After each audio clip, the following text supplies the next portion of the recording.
friend and my friend, Bhaktivedanta. I don't have it.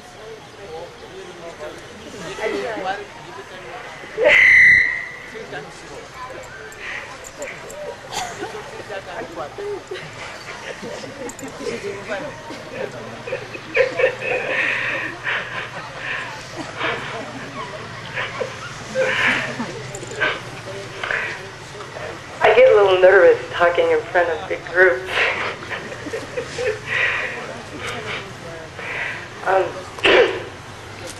I was thinking that today, being a very special day, being the disappearance day of our Gurudev, our Guru Maharaj for most of us, and Shiksha Guru for many, is a very, very special day.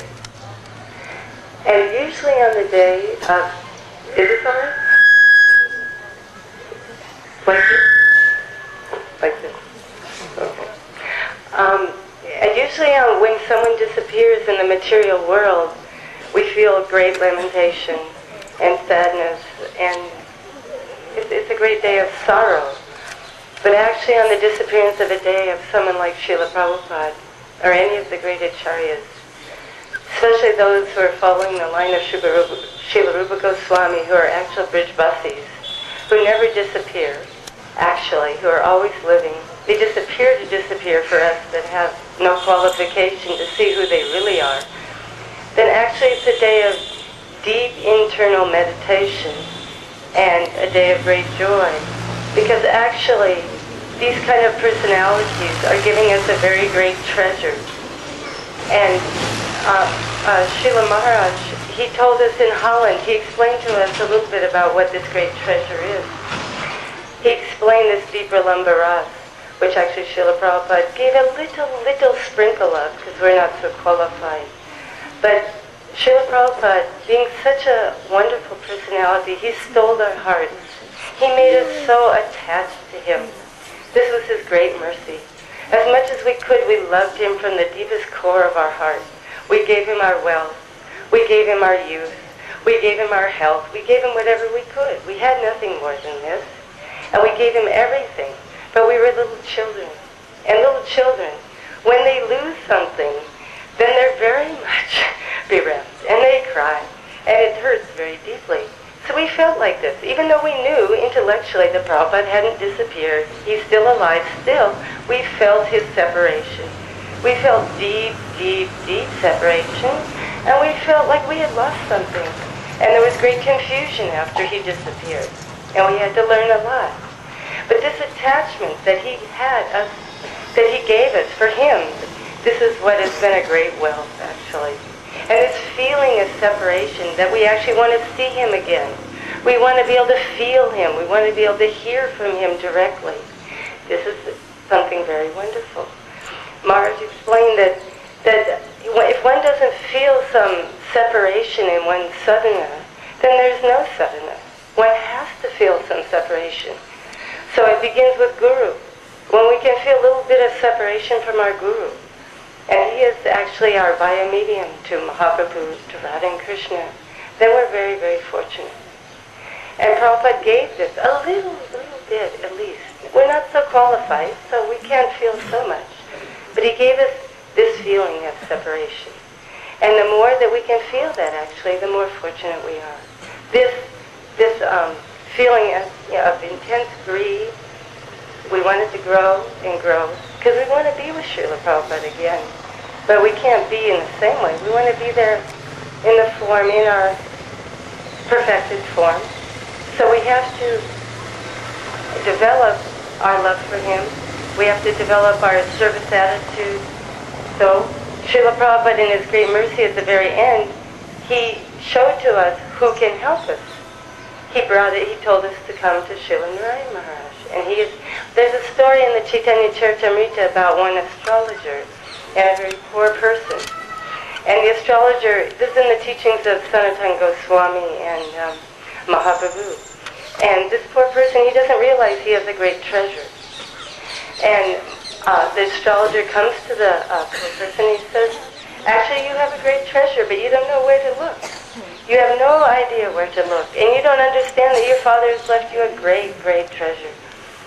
So actually Prabhupada has showed us who the astrologer is. This is Srila Gurudev Maharaj. And he has told us what this great treasure is that Prabhupada gave us. And that is Krishna, Krishna Bhakti, and Prema. And not just any particular kind, but Braj Bhakti. And not just any Braj Bhakti, but the love of the maidservants of Srimati Radharani and their service attitude. And this is who Srila Prabhupada was, and this is what he wanted to give us. And we can only actually receive that when we feel that we want it. We have to want it with great intensity. It has to come by desire. And we have to feel separation. We have to. We have to cry for it. Prabhupada said in the Nectar Devotion, the only ticket that we can pay to enter Vrindavan is by tears. One cannot buy an airplane ticket to Vrindavan. It's not possible. One has to cry and cry and cry. He called it Lolium Lalasamai. This is the only way we can actually come to Vrindavan. So if in any way we can cry by the mercy of Srila Prabhupada, to be able to be with him in Vrindavan, serving under him, Srimati Radharani and her beloved Krishna, then we're very fortunate, and this is a great treasure. And Prabhupada gave that, and Maharaj is pointing this out to us, and we're very, very fortunate.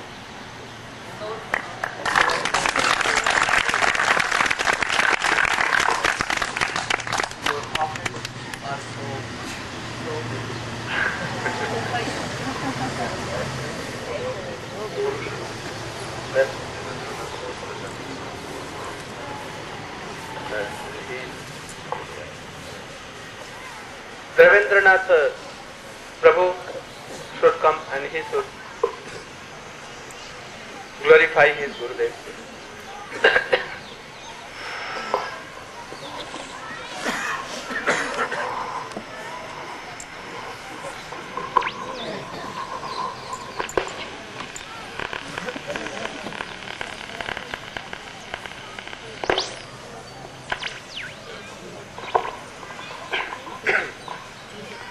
Nama Om Vishnu Padaya Krishna Krishnaya Bhutale. It's not an easy thing to do. It says with material senses we cannot chant the holy name, see Krishna. We need spiritual transcendental senses. So I'm unqualified to properly glorify such a personality of Srila Prabhupada.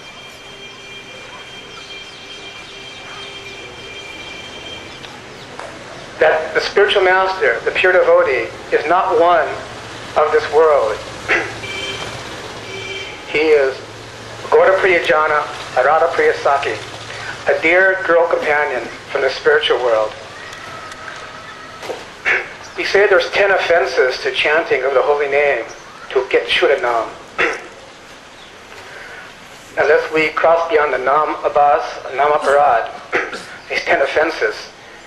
And we all repeated the 10 offenses many times, and one might say, what is the worst offense of the 10 offenses? And usually we think to blaspheme a guru or a pure devotee is the most serious crime in the offenses, and it is. But because the spiritual master is an ocean of mercy, it is said that the ornament of the Vaishnava is forgiveness. He can forgive us, but even a more severe offense is to consider the pure devotee an ordinary person. So Srila Prabhupada, it's not that he perfected his sadhana and he was a pure devotee. He is coming down from the spiritual world. Like all our Guru Varg. His love for his spiritual master, Srila Bhaktisiddhanta Saraswati Thakur, knew no bounds. So his whole life was one of preparation. But just like in Gaur Leela, everything Mahaprabhu did was a pastime in itself. So Srila Prabhupada's so-called difficulty in household life, etc., was to teach us. There was no obstacle at all in his life. It was for our own learning. Because he is not one of this world. He has come down. He is a dear companion of Srimati Radhika.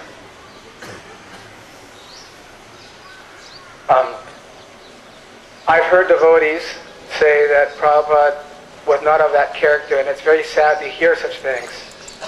Because if one actually does not understand that the pure devotee is coming down from the higher world, it's very hard, difficult to make advancement. And to hear the Hari Katha from such a pure devotee is about our only hope. Really, what sadhana, at least for myself, what sadhana can we do? So the only hope is to hear the pure Hari Katha from the lips of a pure devotee of such a caliber.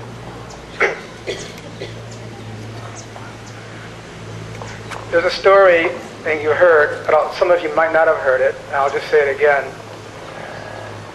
That when Srila Prabhupada came, this was narrated to a godbrother of mine, who someone told him, and Prabhupada told in confidence, that when he came over on the Jaladut, he had a couple heart attacks, and he said that he prayed to Krishna to relieve him of his pain. So Prabhupada told this devotee, it was Vishwambara Goswami, father of Papanabha Goswami, who told this devotee, told me. Prabhupada didn't want anyone to know this. He said, please don't tell anybody. But after Prabhupada left, this devotee couldn't keep it in his heart anymore, and he had to say that when Prabhupada had that heart attack, Sri Krishna personally came and massaged his chest. So it was all a plan, Krishna's plan, and Saraswati Thakur's plan. Prabhupada was picked to do such a mission. So these dear associates of Krishna are very, very rare. We sing every day, Shri Guru Charana Padma, that the lotus, let the lotus grow in our heart. And what is that lotus? It is the bhakti ras. Another name for rasa, there's many names for rasa, one is water. So where does the lotus grow? The lotus grows in the water. So that lotus of love, that bhakti rasa, grows in the heart of the Vaishnava, of the aspiring devotee. And by hearing the Hari Katha from the lips of a pure devotee, one can advance further and further. In Kali Yuga, it's very difficult, especially for Westerners. It is said that Jagai and Madhai were so fallen, but I can personally attest, they were angels compared to myself. And I know that. So sometimes you see a spider and just a string is hanging from the spider web. The only thing that I'm hanging on to is Prabhupada's mercy. I can't do proper sadhana, I can't do anything. So I prayed to Prabhupada very much what to do. And it became very, very clear and evident to come to Srila Narayana Maharaj. Some things I can't really say now, but it's a very, very deep feeling, and very deep things came to me. A few years ago, when I met Srila Narayana Maharaj, he said, never leave me and I'll never leave you. And that same feeling, when you used to look in Prabhupada's eyes and sit in front of Prabhupada, Prabhupada emanated that same feeling within one's heart. That he promised that if we continued our service to him and our love for him, he'll never leave us. And that same feeling, that same heartfelt feeling is there with Srila Gurudev.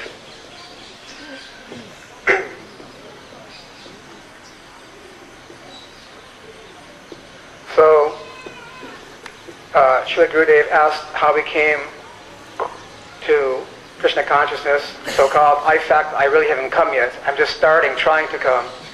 And so many things are being revealed more and more by Srila Gurudev. But to make a long story short, in 1968, I went to a festival. We used to call them love-ins. And the devotees were there chanting. And I saw they were quite unique. I never saw devotees before. I was quite young, very young at that time. And they handed me a card to come to a Sunday feast. And because that evening I was quite hungry, I went to the feast. And there I bought the old purple Bhagavad Gita with picture of Prabhupada in the back. And I looked at that picture and I thought it was, what an amazing person this person is. So beautiful. And so for the 4 years, I tried to read, but I was quite young. So in 1971, I was going to college, and a few friends that you might know, Tripurari Swami and a few others were living in a house, and Prabhupada came to Los Angeles for the first time, and we all drove down. It seemed like yesterday, actually. And we came to see Prabhupada, and that was it. Love at first sight. So, sometimes in a race, you see in a relay race, when someone is passing the baton to the next person, the race must go on. So I feel in my heart that Srila Prabhupada wanted so much for us to proceed. And in his last days, he took Gurudev's hands, and he knew what he wanted, but he had to say it in a very certain way. And as that baton was being passed to the next runner, Prabhupada has lovingly passed on his heart and his mission to Srila Gurudev. One last thing I want to say that was kept very quiet in Prabhupada's last days. In 1977, in September, he was in India and he was going to America. He wanted to see his disciples for the last time. The doctor told him if he went to the West, he might get better. I happened to be in England then, and they asked me to guard Prabhupada's door. Upendra Prabhu was Prabhupada's personal servant. And after a few days, Prabhupada got very, very sick. And so Upendra asked me, come in the room and help me. I can't take care of Prabhupada myself. He can't get out of bed. So Prabhupada got worse and worse, so-called worse, by the day. And then he called the secretary in and said, we're going back. And his secretary said, where are we going? Prabhupada said, we're going back to Vrindavan. So Prabhupada was only going to stay a week, but it ended up staying 3.5 weeks. And Prabhupada got quite ill, and Prabhupada's mood was very different. He wasn't speaking, he was very quiet. He had to wear glasses, and we had to carry him in a little palanquin. And it was a very moving experience because he didn't actually say a word. And one day, we thought he was going to leave at that time, so we took him to the hospital. And it's not so good to talk about this, but it's a very, I think, important point. It's been kept quiet. So at the hospital, Prabhupada had a minor operation, but he didn't care if he lived. He was ready to leave right then because he was always in Vrindavan. And he said, do whatever you like with me. So as they did the operation, I was watching the operation, and then the nurse took Prabhupada out of the room, and I helped her carry, the bed was quite big, and I helped her take the bed down the corridor, and I looked at Prabhupada, and his head was tilted back.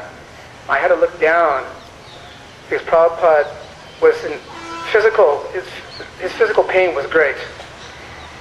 And I felt it was because of his disciples like myself that couldn't carry on properly what he actually wanted. So, his dear friend and associate, eternal associate, Srila Gurudev, Prabhupada has heartfully passed on his mission. The mission goes on in many ways, but when you have a magnifying glass, you might see certain things that are more prominent. And as Gurudev says, we should never criticize.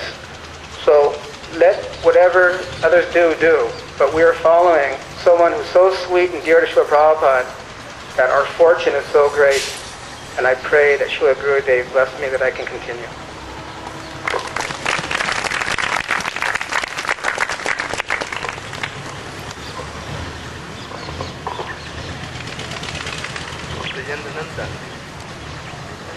Sripad Brajendanandan Prabhu should glorify his Gurudev.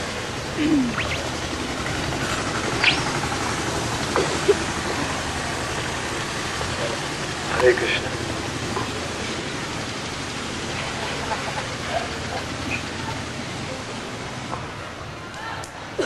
Namo Vishnu Padaya Krishna Prasthaya Bhutale Srimati Bhakti Vedanta Swami Namaste Saraswati Devi Gauravani Pacharine Nirvasesa Sindhivani Pacharine Namo Vishnu Padaya Radhikaya Priyatmane Shri Srimad Bhakti Vedanta Vanchakalpatarupascha Kripa Sindhu Bhevacharine Titanam Pavane Vaishnavebhyo I have mixed feelings coming in front of everyone. In this association, feeling quite intimidated and unworthy. But at the same time, because of the eternal debt I have to Srila Prabhupada, I want to say something to glorify my spiritual master. Not too long ago, I read something in the Chaitanya Charitamrita. It was a purport by His Divine Grace, and it was very timely for me. I had been praying about 2 years ago for quite a long time because of my fallen condition to properly understand and appreciate Srila Prabhupada, because I didn't. I'm too much of a beginner in this life and very little adhikar. And praying and praying and praying for such a long time. And then Srila Gurudev comes to Badger, California, somewhere in the middle of nowhere, and begins to explain to us in a very deep way who our Srila Prabhupada is and what he wants from us. So without that, I wouldn't even attempt to begin to speak here tonight. But somehow, by the grace of Srila Prabhupada, I've been placed in the care of his dear friend, the Rasik Vaishnava Srila Gurudev, who is helping me to have some hope in this wretched life. This purport that I read shortly after Gurudev's arrival, it was in the story of Shivananda Sain in the Antya Lila of the Chaitanya Charitamrita. And Shivananda Sain had befriended this dog on his travels. And by the grace of the association of Shivananda Sain, the dog then got the association of Chaitanya Mahaprabhu, and as Prabhupada explains, that dog went back to Godhead. And in this purport, Prabhupada spoke so beautifully. First, he commented that one has to become the dog of a Vaishnava. For about 40 years, I've had no trouble being a dog. But to be a dog of a Vaishnava is no light thing. And Prabhupada's words were so powerful as he expresses that point there. And then he goes on to explain that his father, Gaur Mohande, who was a pure devotee, prayed that Srila Prabhupada would one day become the servant of the eternal consort of Lord Krishna. Because Gurudev had been indicating the proper understanding of Rupanuga, being a Rupanuga Vaishnava, and there had been so much speculation about Srila Prabhupada, this and that. Reading that purport was so reinforcing for me, as well as the Katha, the Hari Katha that was coming from Srila Gurudev, that I began to see Prabhupada and Srila Gurudev working co-jointly in my life to lift me from what is Prabhupada called the mire of material existence. And then Prabhupada went on to explain that we have to, even if one is wretched and fallen, if he gets the favor of a pure Rasik Vaishnava, then the same mercy can come to him as to someone who is very advanced in taking shelter of a pure devotee. So, knowing my own background, there seems to be some competition tonight as to who is the greatest dog. I don't know who was, but I know I was definitely in one of the breeds. Now, Srila Prabhupada, I first saw him in 1968. I was a college student. He came to speak at my university. I was too fallen to come to the precincts of Krishna consciousness.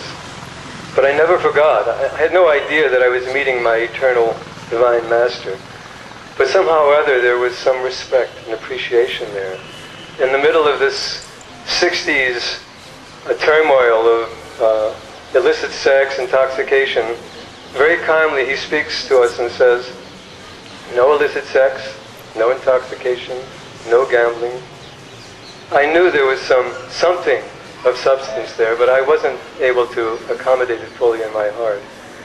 And then about 2 years later, when I became materially exhausted, all my aspirations for dog life were finished, I came to the temple, and I immediately joined, or stayed at the temple, lived, and I started following the 4 regulative principles, chanting 16 rounds.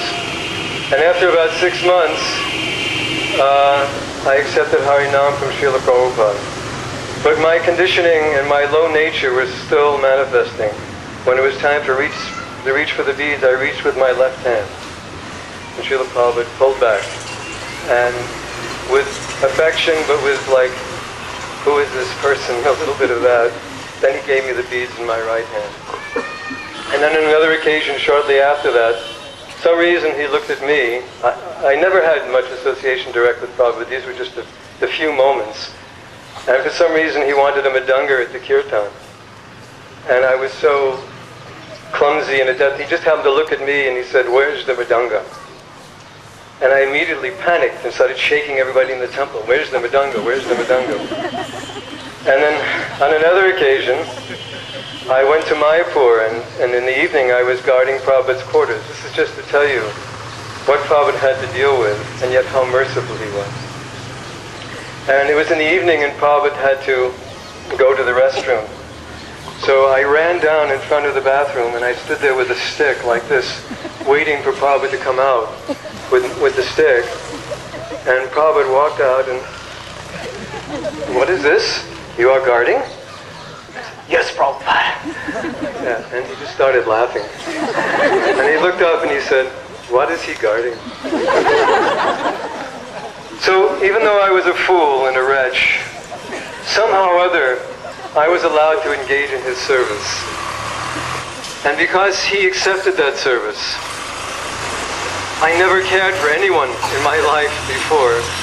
But we distributed books, we lived in a van, we went out in the snow, we went out in the subways, car to car, in the blistering hot sun. But because Prabhupada said distribute my books, we performed all these austerities, and we were happy. And little glimpses of Raj, as we would read the Krishna book at night, would manifest causelessly in our heart, just by our connection with him. No other reason, no other adhikar. As one of my friends once said, "Srila Prabhupada, you are our only opulence." And I think that prayer, Gurudev, it says, "Your mercy is all that I am made of." So after some time, for whatever reason, the fire of service waned, and pride, offenses, and arthas came up, and again, Purna Musaka Bhav. So many years of torment and anxiety, speculation, fear, and then, as I mentioned, the prayers, "Please help me again to properly understand and serve Srila Prabhupada." And then Srila Gurudev arrived, and my life now has hope. So I want to take this occasion in Varshana, as Prabhupada said, somehow or other, he said in this purport, I become the eternal servant of the consort of Sri Krishna. So here in Varshana, in the association of another eternal servant of the consort of Sri Krishna, who has given me his shelter, and in the association of some of his pots without holes, I, with whatever little sincerity I have in my heart, want to beg you to please tolerate me, please accept me, and to please allow me to no longer be a dog, but to be the dog of a Vaishnava.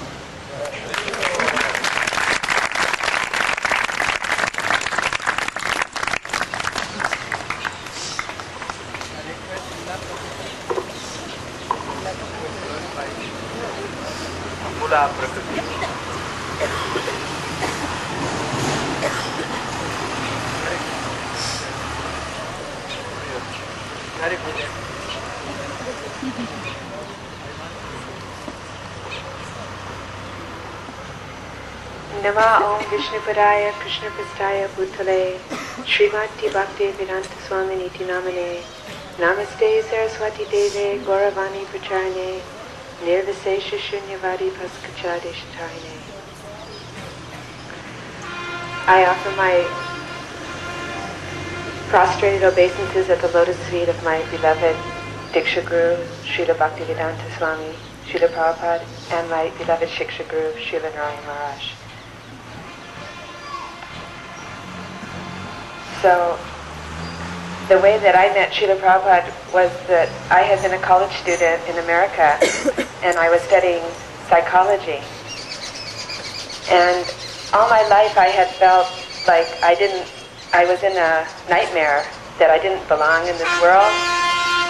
And I was always searching, I was thinking there had to be some other life, there had to be some other way of life, other people who had some knowledge and who were loving and who had freedom from the insanity that I saw all around me, but it didn't seem like there was any hope. Because in those days, in America, they never taught us about any other world or any other culture. It was just America was the all in all. So I was praying and searching like that, and in college, I remember I was asking my professors, isn't there any kind of spiritual people? Isn't there any other religion? Isn't there any people who have control over their minds or who have a connection with God? But nobody knew anything, or at least they didn't tell me. And then I started traveling. I went and I traveled at different parts of the world. And I was always asking people, do you know about anything better? Have you ever met anybody that's free from this illusion? And of course we were hippies at that time, so we found a lot of other kinds of illusions on that path. But I started noticing that certain people were going to India. And I immediately, the minute I heard about India, I felt I had to go. I wanted to go. So somehow I was supposed to go back to America and finish my college, but instead I ran away. I didn't tell my parents that I wasn't coming back, and I didn't have any money. And somehow I hitchhiked all the way to India. And this was in 1970. And in those days there were so many hippies going to India, so I just jumped on. And it was about 7 months, and even in India I was looking, where's the pure spiritual knowledge? And I would look, no, you're not quite right. And there were so many yogis and so many bogies and so many different kinds of experiences, but I was not finding anything. In fact, I ended up completely bewildered and confused, and I came back to America, and I met somebody who said, and I loved India, and I remember when I crossed the border between Pakistan and India, there was a war going on or something at that time, and it was in the middle of the night. And as I stepped onto that soil, I began to weep, because I knew that I was home, but I didn't know anything about the culture, I didn't know anything about the spiritual, what the treasures were inside there, and there was nobody to help me. But when I came back to America, this person said, oh, I know where you can go. You can go to the Hare Krishna temple, just right there down the block. So I went to the Hare Krishna temple, and they had wonderful prasadam, and everybody was dancing, and they were decorating the temple with flowers because Srila Prabhupada was coming that next morning. And even just coming into that temple room, I knew that I had found that home I was looking for, even though I didn't understand a word. And when Srila Prabhupada came, the deities were there, and it was the spiritual world completely. And when I saw Srila Prabhupada and the emanating love, and he was completely a direct connection to the spiritual world. I could feel that, and I knew that. And so with all the feeble enthusiasm that I had in my heart, I surrendered that day, and I moved in. And in those days, our service was we went on Harinam all day long, and we gave out pamphlets, and we gave out back to Godheads, and we gave out prasadam and incense all day long. And then we'd come home, and we would collapse. And this went on for so many years, and I never once for one day doubted that I had found the solution to my spiritual search. But being such a baby and not having very much ability to understand the philosophy, all I knew is that Srila Prabhupada is that connection. And there was never one time when I didn't experience from him, or by watching him or hearing his classes, that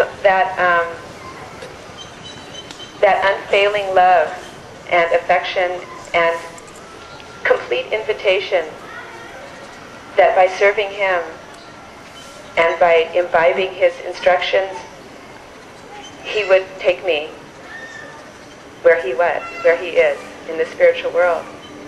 But when he disappeared in 1977, I remember being terrified and just looking around the assembly. We were all sitting in the temple room, and they made the announcement that he had left. And just like little babies, we were all wailing and crying. And I remember looking around thinking, oh no. You know, he was all that ever connected me to that knowledge. I didn't know any other way, or any other way to be connected to that. And I knew it was going to be really, really rough. So for the next so many years after his disappearance, it became all the things that I had thought were Krishna consciousness, like the temples and the leaders and the external activities, which were all at that time pretty wonderful. They became impossible for me to feel that same connection. And even when I wanted to have that connection with Srila Prabhupada, I never doubted that he was that connection, but I didn't have the adhikar or the sadhu sangha or the spiritual practice to stay connected in that way.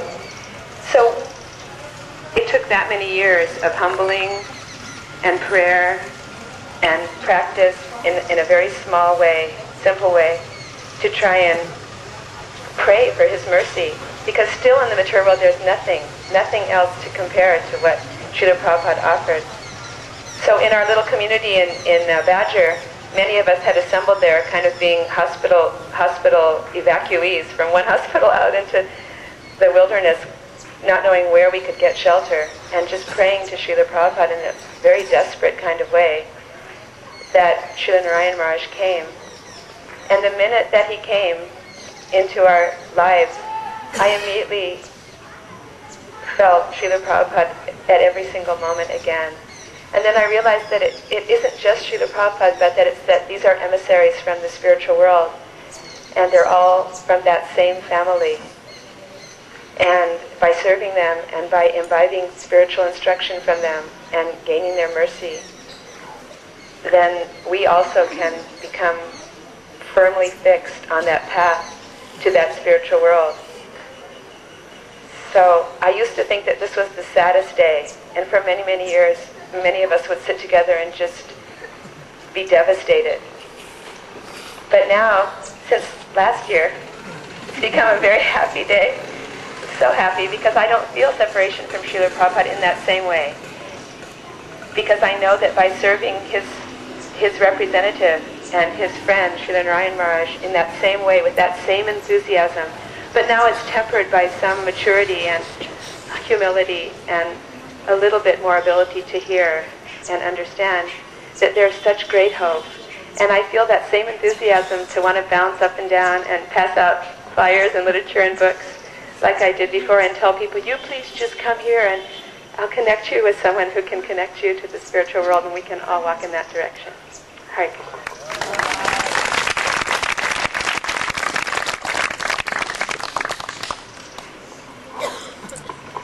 सद्गुरु का एक लक्षण है कि उसके प्रत्येक शिष्य ऊपर से नीचे तक सभी समझते हैं कि गुरु जी हमको बहुत प्यार करते हैं. The speciality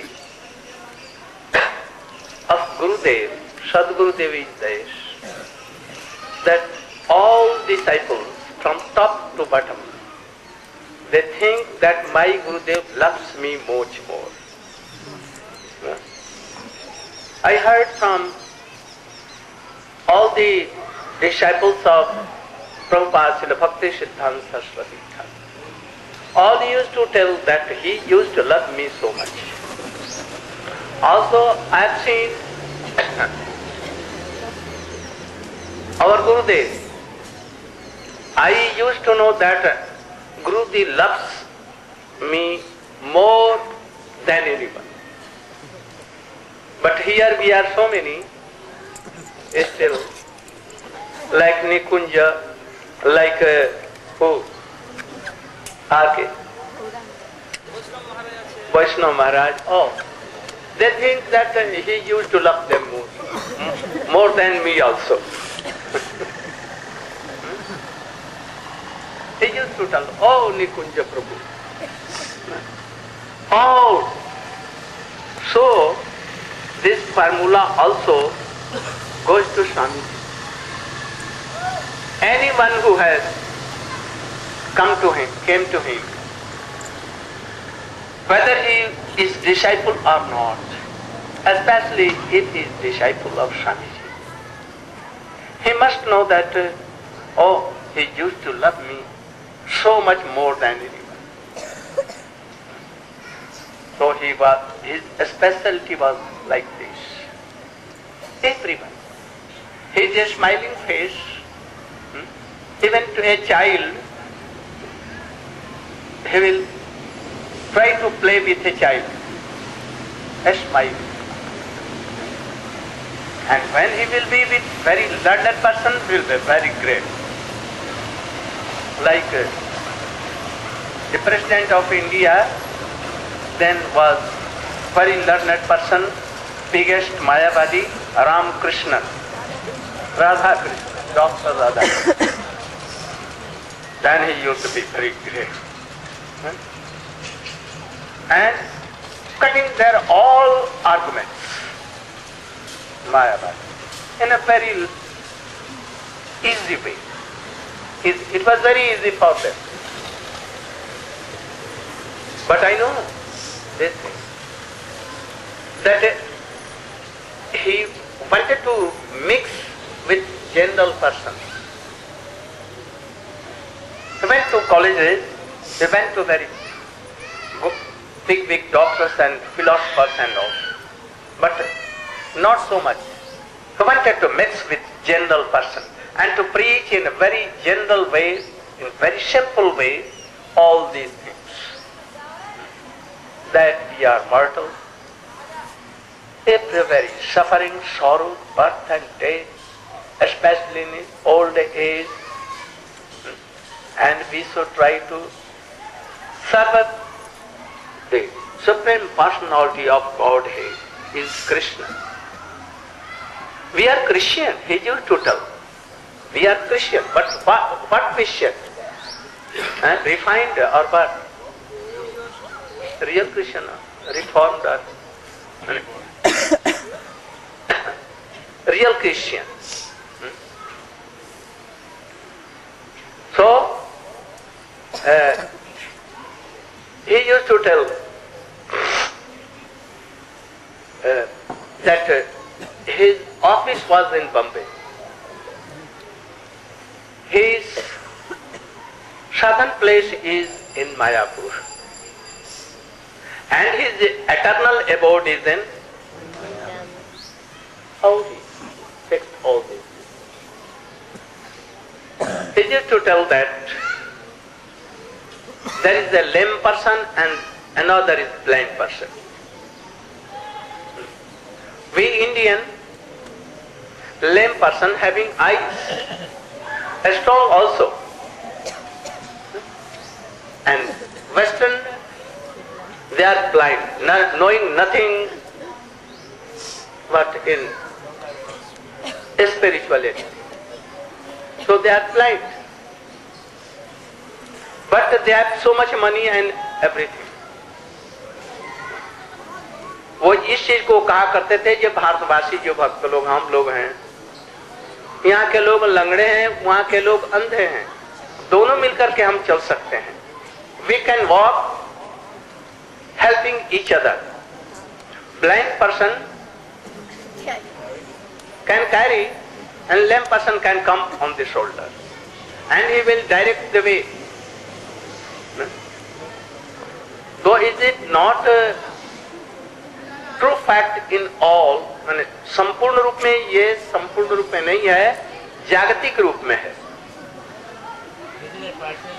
हाँ, तो भी वो ठीक है. भक्त जो होता है लंगड़ा नहीं होता है। जो मुकुंद का भजन करता है वो किसी कारणी नहीं होता, वो किसी चीज की कमी नहीं उसमें होती है, वो संपूर्ण रूप से पूर्ण होता है।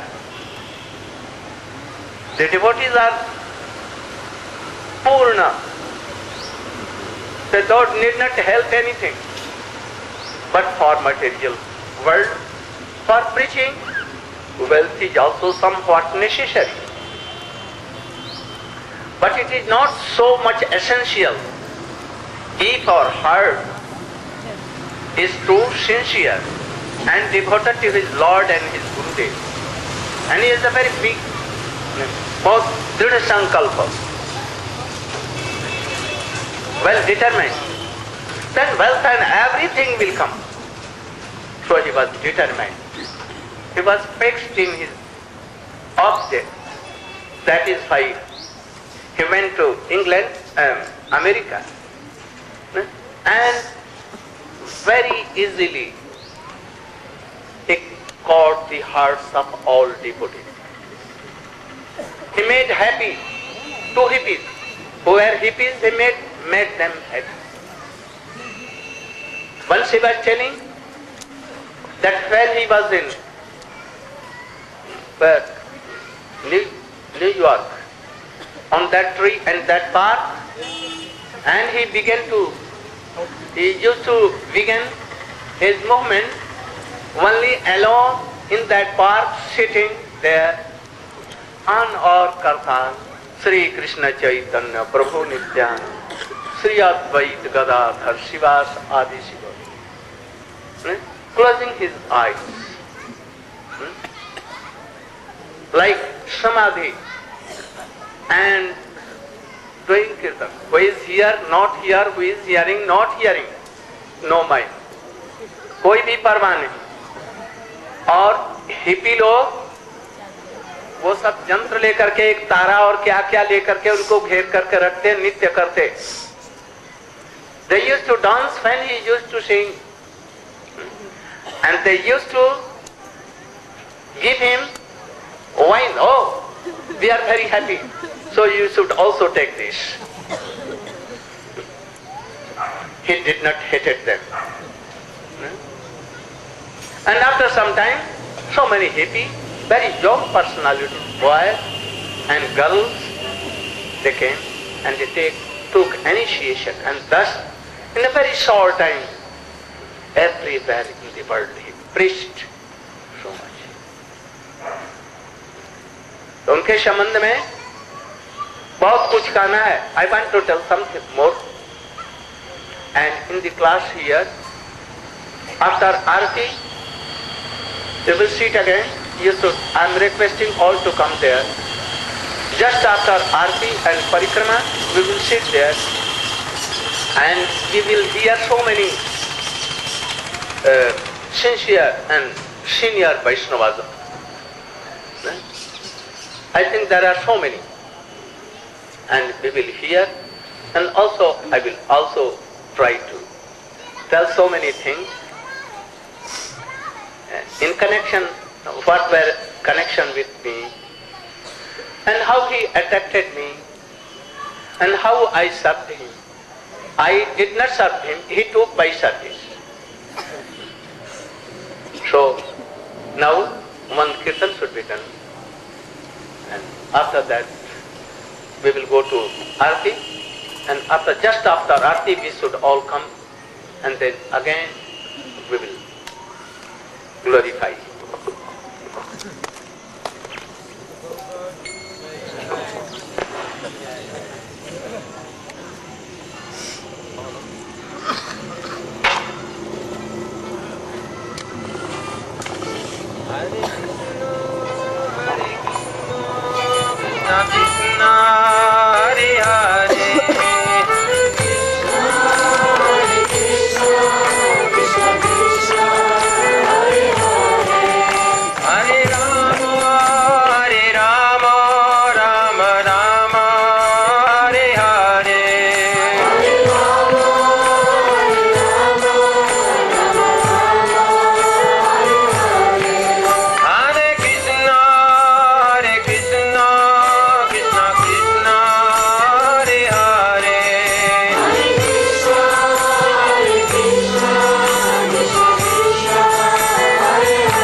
For granting me this time.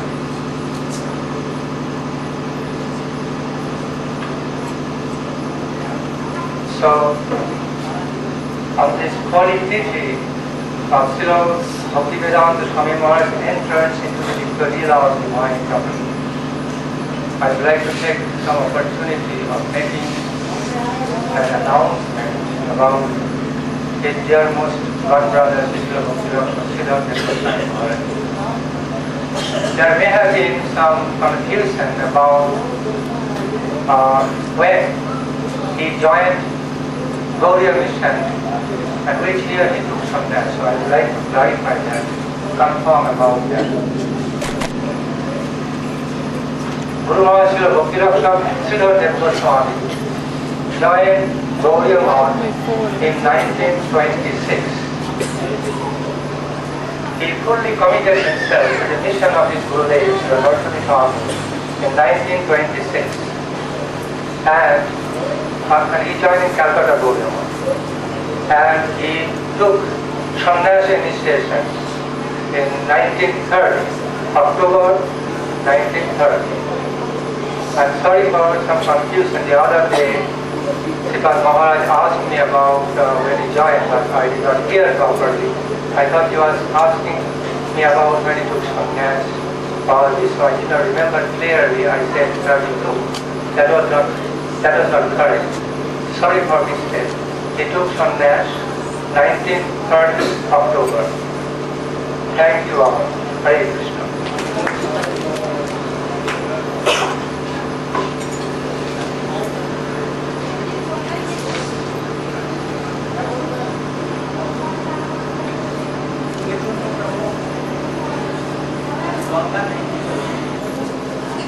So, Pujyavad Nikunja Prabhu glorify about Pujyavad Guru Swami Maharaj. At first he showed that this is the speciality of Gaurivadan Samiti, and this is the speciality of our Param Gurudev Srila Krishna Vishnupada Srila Bhaktivedanta Swami Maharaj, to whom he gave a renounced order. Their title is Bhakti Vedanta. Someone can understand from whom or from which society he took sannyas. Nowadays, after that is going on, who will take renounced order from Gaurivadan Samiti, their title must be Bhakti Vedanta. So in this line, the Bhaktivedanta Swami Maharaj, who preached all over the world, renounced order from Gurudhan Samiti. When he preached all over the world and returned India, and this side he hosted Devananda Gauriya Math with his 17 renounced order disciples, and Pujyapat Tamal Krishna Maharaj also there. He was household devotee at that time. When Swami Maharaj reached here in Navadip, then it was flood. A big flood came in Navadip. He wanted to leave Navadip as soon as possible, but due to flood, he is bound to spend more than 1 month. And Navadip, many in India, especially Navadip, there are so many mosquitoes. So Swami Maharaj asked Nikunja Prabhu, because Nikunja Prabhu was in charge at that time under Gaura Pujyapat Sri Vikram Maharaj. Srila Maharaj also there. He was Bhandari at that time. Bhandari means to take care of kitchen like Premananda Prabhu at present. So he told Nikunja, please come. And there is so many mosquitoes in Navadip, please arrange some mosquito nets for them. So Nikunja paid money for mosquito nets. Nikunja purchased 17 mosquito nets from market. And Swami Maharaj ordered him, please have one mosquito net to each person. You did so about 1 a.m. So Swami Maharaj get up from his bed and asked Nikunja Prabhu, Nikunja, please come. You have mosquito net them? Yes. Can you check they are using or not? Nikunja went and saw that they are wrapped mosquito on their body and they are sleeping. And Nikunja came and told, and Maharaj began to laugh. Oh, I know. They don't know how to use mosquito net. Please teach them how to proper use it. Then Nikunja teach them how to use it. After some days, Pujyapat Swami Maharaj want to purchase some land in Navadip. Then Param Pujyapat Sri Vikram Maharaj for established mott. Param Pujyapat Sri Vikram Maharaj asked him, better you can purchase land for establishing mott across Jamuna in Mayapur. If you establish mott in Navadip, then everyone can think that this is the Mayapur. You know, in Navadip, in one area, they told that was in Mayapur. Well, if you establish mott here, then they will say, no, this is proper Mayapur. So please, you can purchase your land for mott, crossing Jamuna, crossing Ganges, and the east side of Ganges. It will be better. So, under the taking the suggestion from Srila Maharaj and from Srila Pujyapat Sri Vikram Maharaj, he fixed it to mind, yes, this is a good point. I shall establish my mott eastern side of Mayapur, eastern side of Ganges. So, after when 1 month had been passed, and when Srila Maharaj Pujyapat Swami Maharaj hosted in Navadip, then Param Pujyapat Sri Vikram Maharaj asked Nikunja Prabhu, because he was Bhandari, please take care very politely and very good way. Nikunja did so. And after 1 month, Param Pujyapat Swami Maharaj asked him, Nikunja, can you inquire the train is going on or not? Due to flood, over-flooded, the train was stopped. Can all train cancelled? So after 1 month, Nikunja Prabhu contact with station master. He replied, yes, we shall start first train today. Then Nikunja Prabhu went to Pujyapat Swami Maharaj and asked him, their station master told that they will start first train from today. Better you can request him, better you can stay here today. After that, tomorrow you can leave from here. No, more than 1 month have been passed. I am making so much trouble for you all because over-flooded, so I could not go. It is too much expensive because so many devotees are taking prasad here. When they are leaving our mott, then Param Pujyapat Swami Maharaj asked Tamal Krishna Prabhu at that time, he was Tamal Krishna Prabhu. He was secretary and told Tamal Krishna, please come and pay some pranami to them.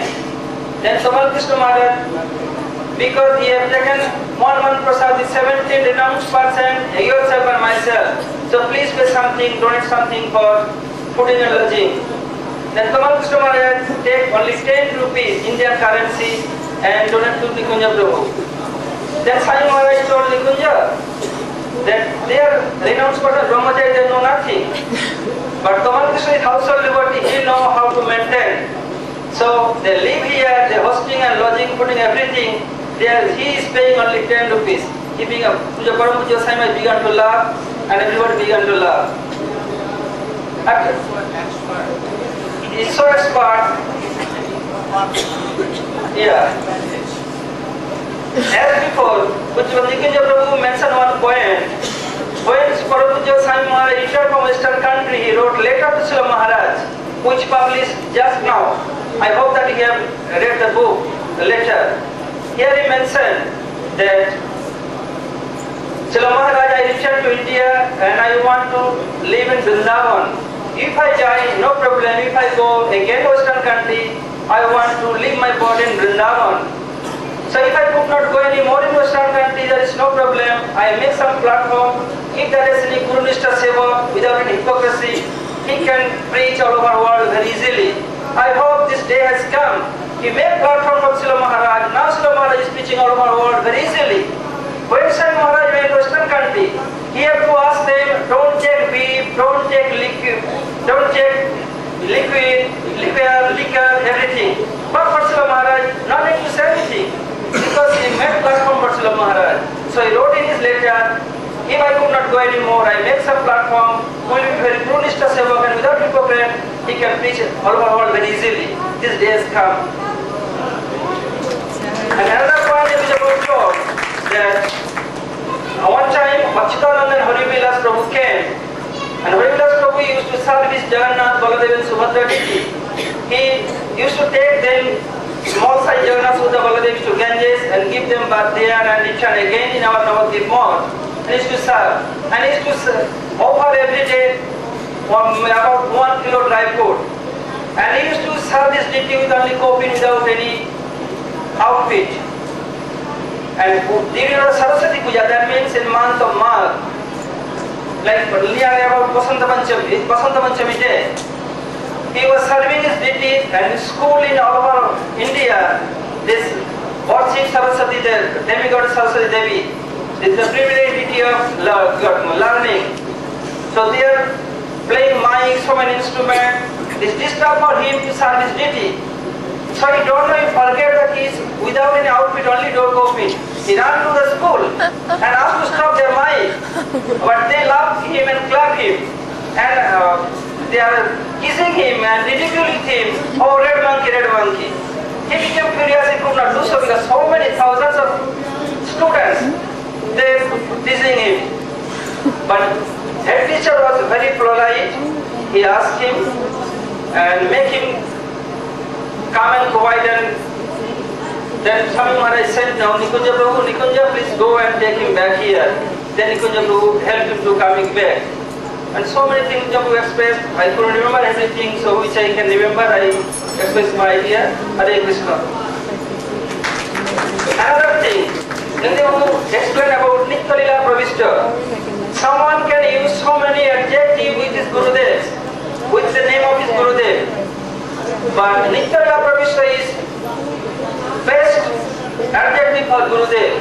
Nitya Lila Pravishta means that divine couple, they do so many pastimes, mainly in Rasa Lila. Rasa Lila, the best pastimes all over all pastimes. Why so? Krishna told himself by his own mouth, Santi Jatavi me Praja Lilastata Manohara Nani Jane Smriti Rase Manovikisam Bhave. Krishna is telling by himself, there is so many pastimes, all pastimes can enter everybody's mind. My mind also, but I don't know. What is in Rasa Lila, I could not check myself. So Rasa is best Lila according to Krishna's own opinion. So in Nitya Lila, then the book said, divine couple sending for preaching. After that, he come back and there. So Nikunja Prabhu prayed, Parampujya, Lotus feet of Parampujya, Swami Maharaj, please best face mercy that one day we can be going in this path and attain service of divine couple. Nikunja Prabhu take this idea from Srila Maharaj. Hare Krishna, Pancha, Kalpatarupas, Kripa,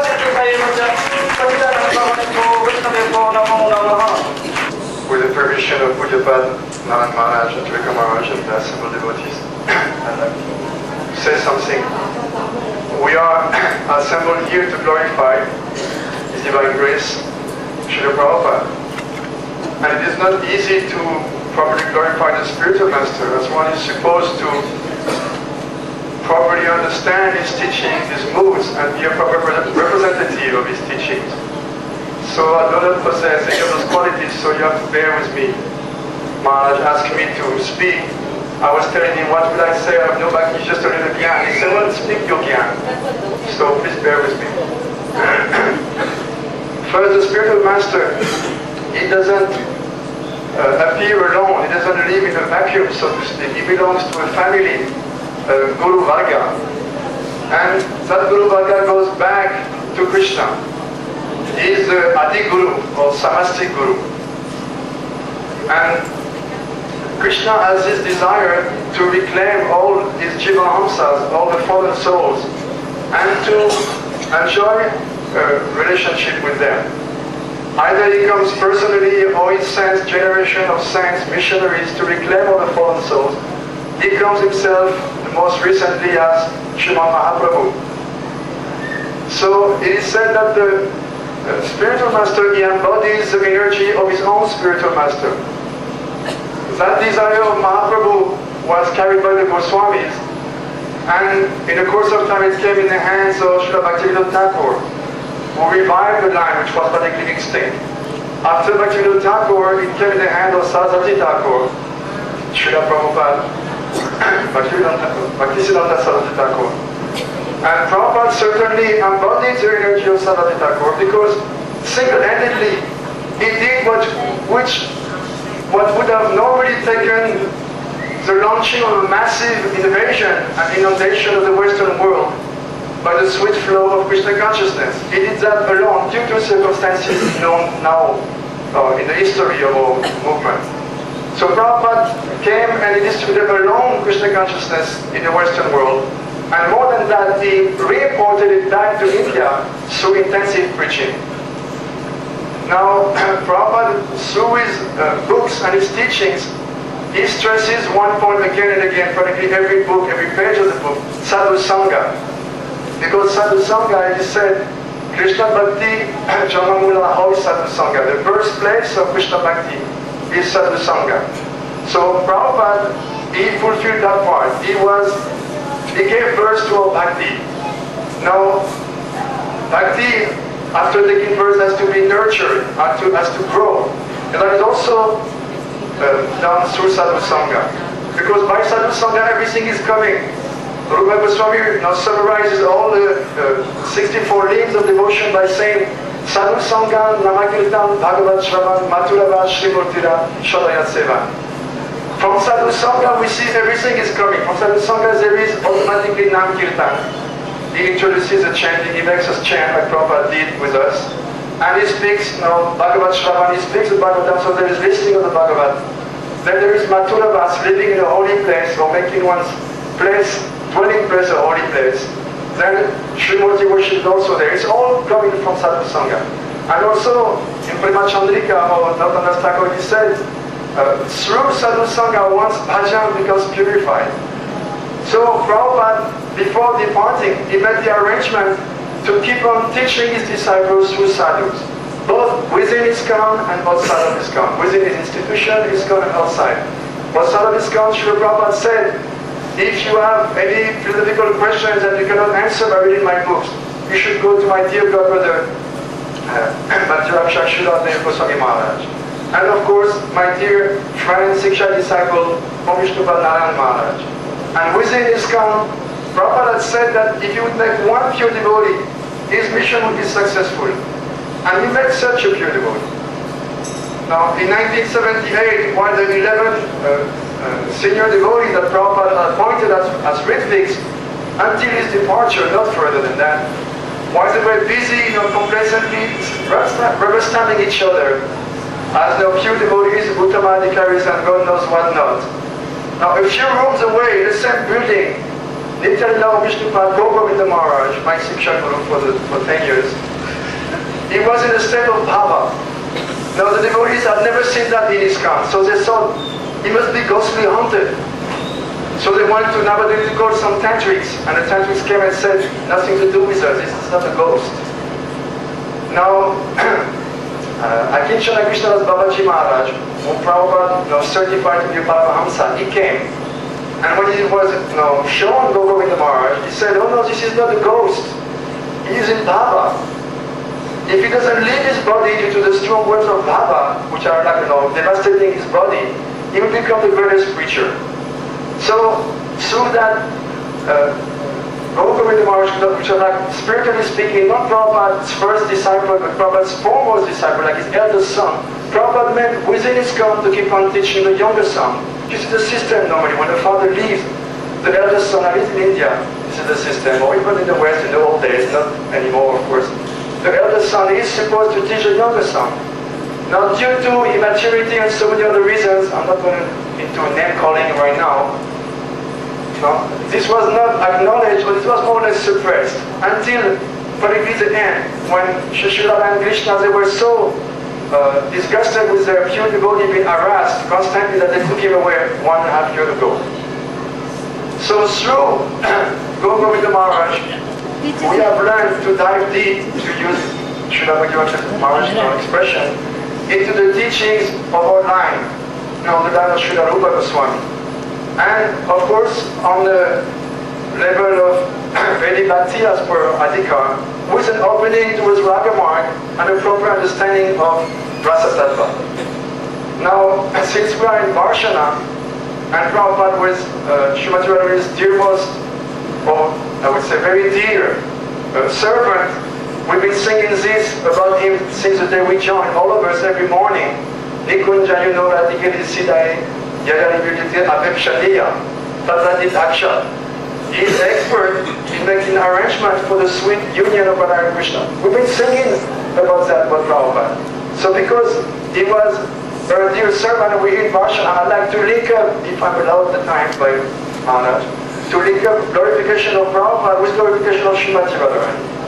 For instance, it is said by Raghunath Goswami in Manasiksha, one should see the spiritual master as Mukunda Prashta, dear to Mukunda. Now Mukunda means he who gives liberation.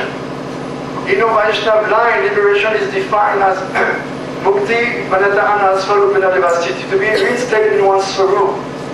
This is not possible without praying. And that prayer is said in Chaitanya Charitamrita, it is a display of Vladini Shakti. In Chaitanya Charitamrita, the identity of Srimati Radharani has been given by Krishnadas Kaviraj Goswami in two ways. One more generic and one more specific. It is said, Radha Krishna Pradhavikiti Vladini Shakti Rasmat. One is a general definition. She is Vladini Shakti. We could translate it in English as Krishna's pleasure potency. What does that mean? It means that through her, Krishna is enjoying rasa. She is the source of all loving service to Krishna. Now, she is Swarup Shakti. Swarup Shakti means she is not different from him. That is the definition of Swarup according to Jiva Goswami. That which she is always with and not different from. So she is Krishna's Swarup Shakti. So being not different from him, she more than anyone else knows how to praise Krishna. And Srila Prabhupada, because he was her maidservant, he knew more than anyone else how to praise Krishna. That's why he could have such a success. Now, the identity of Srimati Radharani is given Krishna Pranaya. And the question can be asked, and this we have learned from Govinda Maharaj, why not Krishna Prema Vikriti? Why not specifically Pranaya? So Srila Goswami Padi explained that after Prema and Sneha, when mana reaches a certain point, then it is called Pranaya.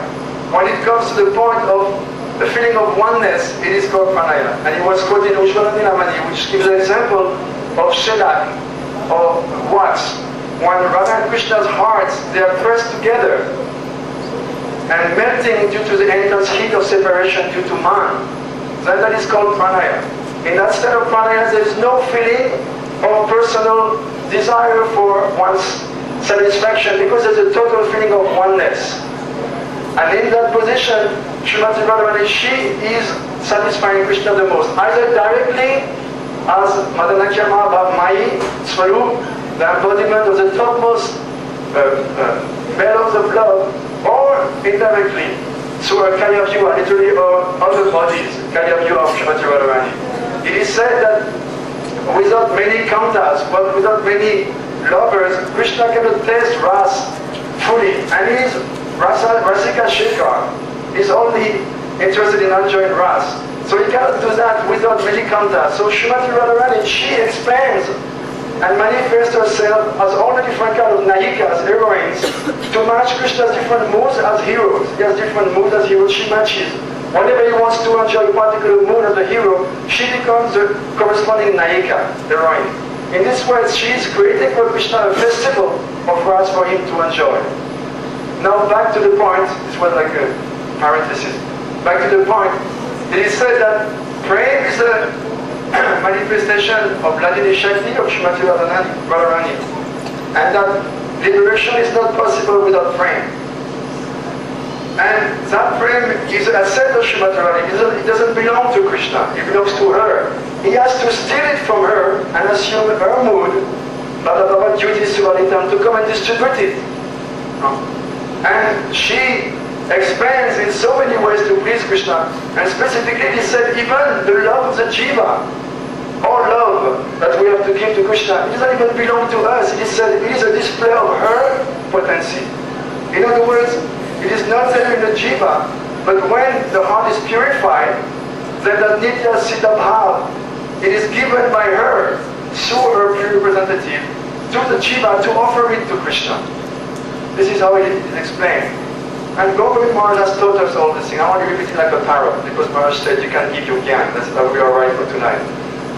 So, back to the point of Prabhupada, if we say that the Guru is dear to Mukunda, dear to the one who gives liberation, actually it's not to Mukunda himself, but to Srimati Radharani, that he is very dear.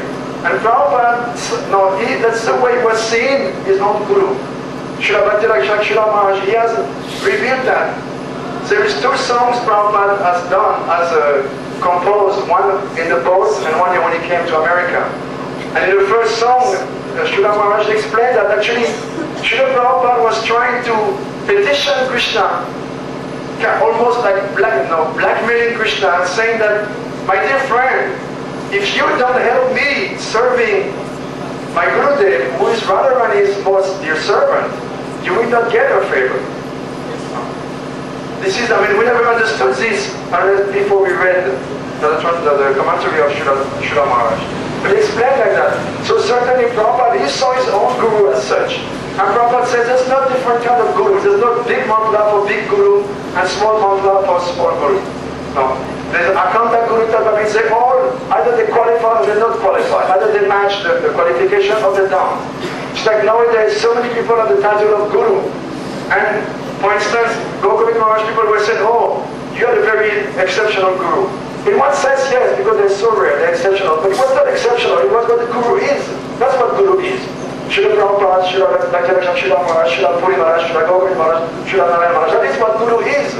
And there are not so many of them, but they all have the same hallmark. They all dear servant of Srimati Radharani. I've been very talkative, you've been very patient. I will just finish by saying that actually Srimati Radharani, because she's giving pleasure to Krishna, she keeps him under her charm. And because of that, she's called Madam Mohan Mohini. And this is this specific aspect of the ultimate reality that both the Vaishnavas worship. In other words, Radharani, she is the goddess of the Gojas.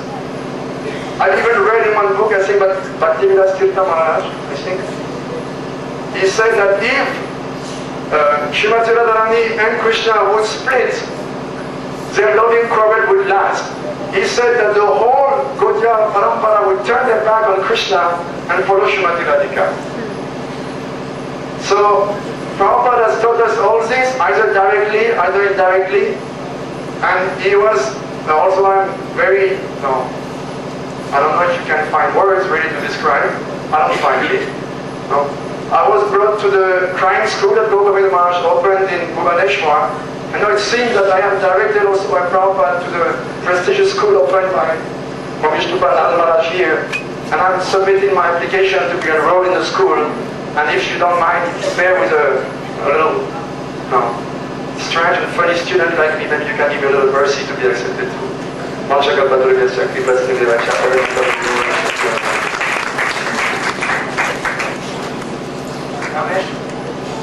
Ramesh Prabhu can come and we can glorify his teaching.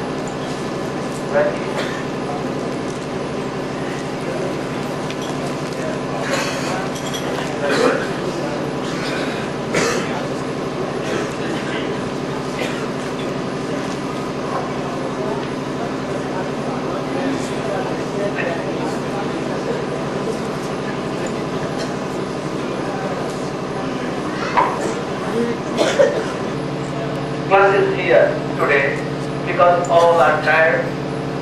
Some of them are sleeping. So tomorrow we will again glorify because I am seeing so many qualified senior Vaishnavas here. They want to speak something and I also want to hear from them. So tomorrow again we will glorify him. And tomorrow we will go in morning after our class is at about 7:30 to Uncha Gaon, the birthplace of Srimati Lalita. There we will go to Shatigiri Parvat, Hishalni Shila, Chitra Shila, the Vivah marriage place of Srimati Lalita with Krishna, Shakhiku, Deyakunda, Dauji, Altapadi, so many things. And in the way, we can go to Pilipukar and we'll glorify all these places. Then, in the evening, at about 4, we'll sit there and we'll discuss again and glorify. Gaur Brahmanande.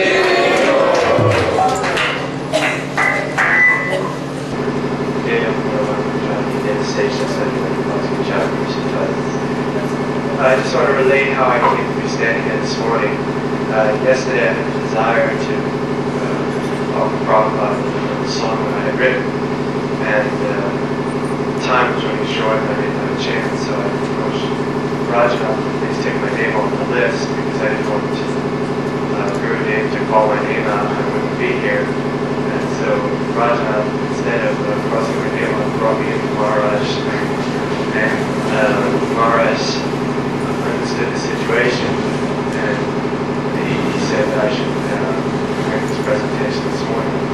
So Krishna works like that sometimes, and things like that tend to increase our faith, especially in a like myself. So if I could, I'd like to just, this is a song that's usually accompanied with a guitar, but I'm just going to try to sing it.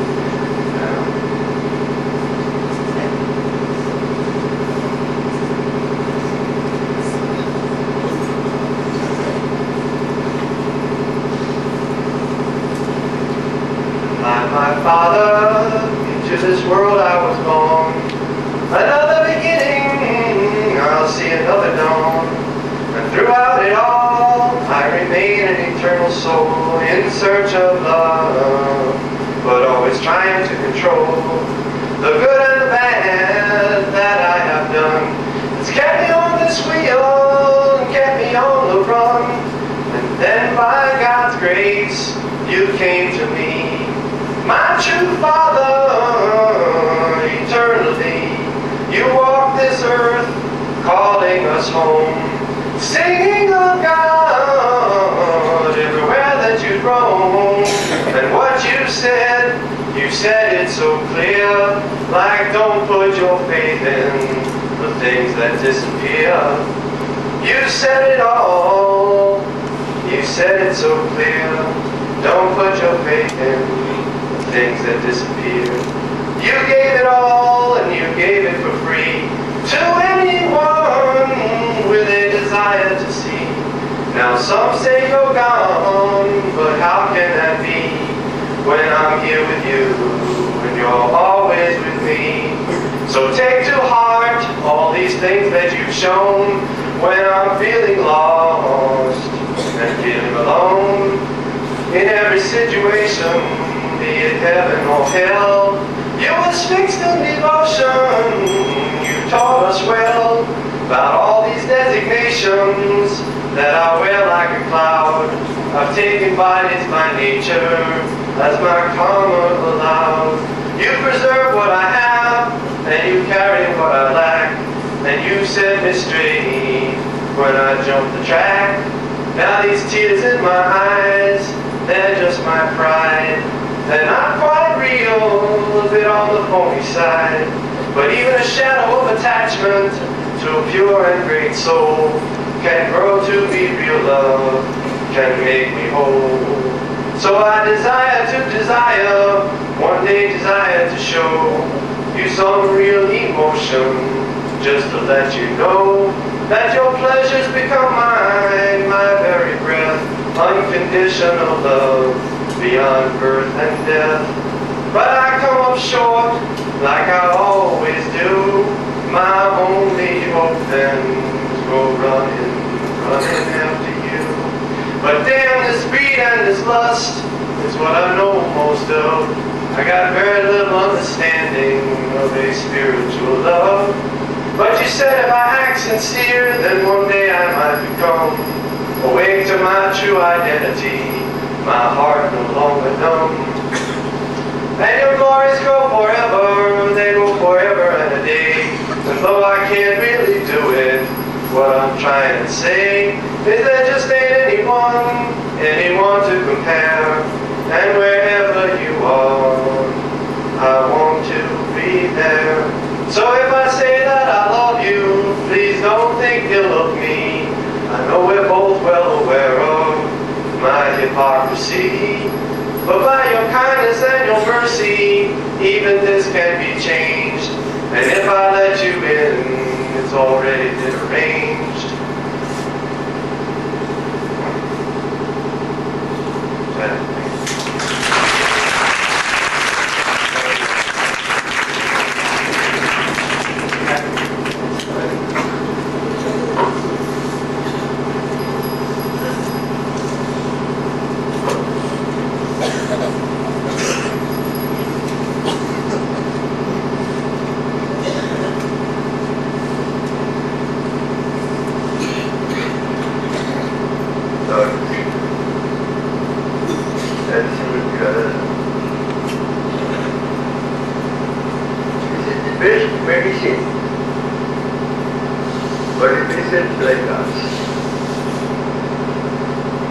But this medicine is not sufficient.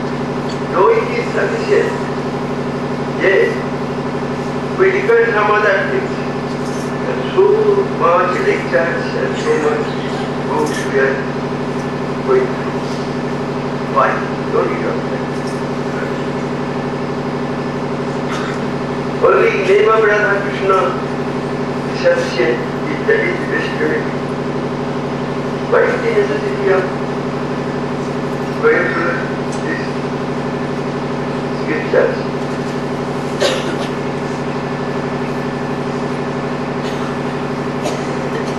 Pandya Vidasita Sunnam Gyana Paramatmana Vritam Anupulinga Krishnana Silanam. Only if you are knowing and practicing.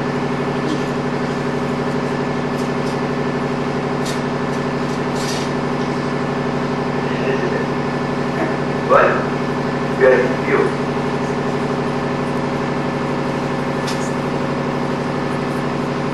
Purity is necessary to get climax.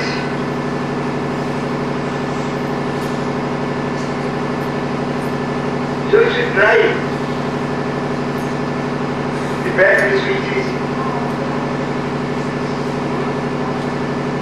harmful in this world. So we should try to give up and not it is the path that you will go away without effort. Both the processes should be accepted.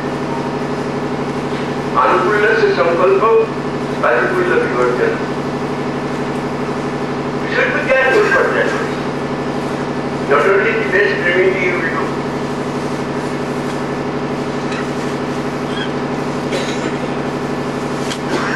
We are praying the best thing. But we should know, to get the best thing, we shall have to possess the best quality.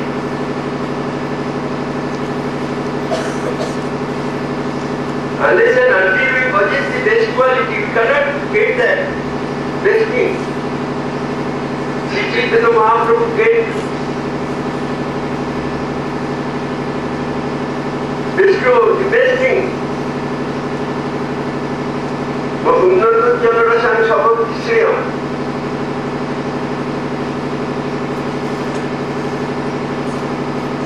He prescribes chanting, and that is the only way, also said by him. What is the necessity of practicing so much in the scriptures and gone through the scriptures?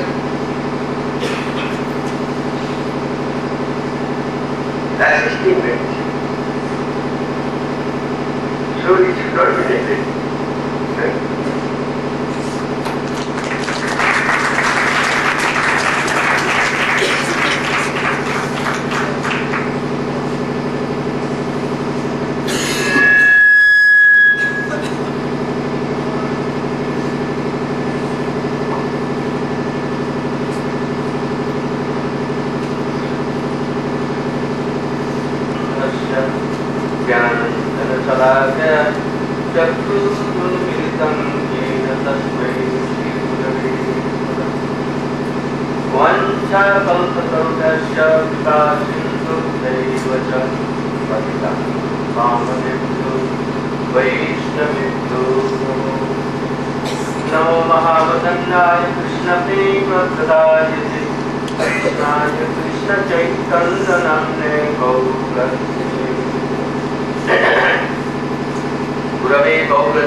the appearance date of the Bhakti Roop Siddhanti Goswami Maharaj.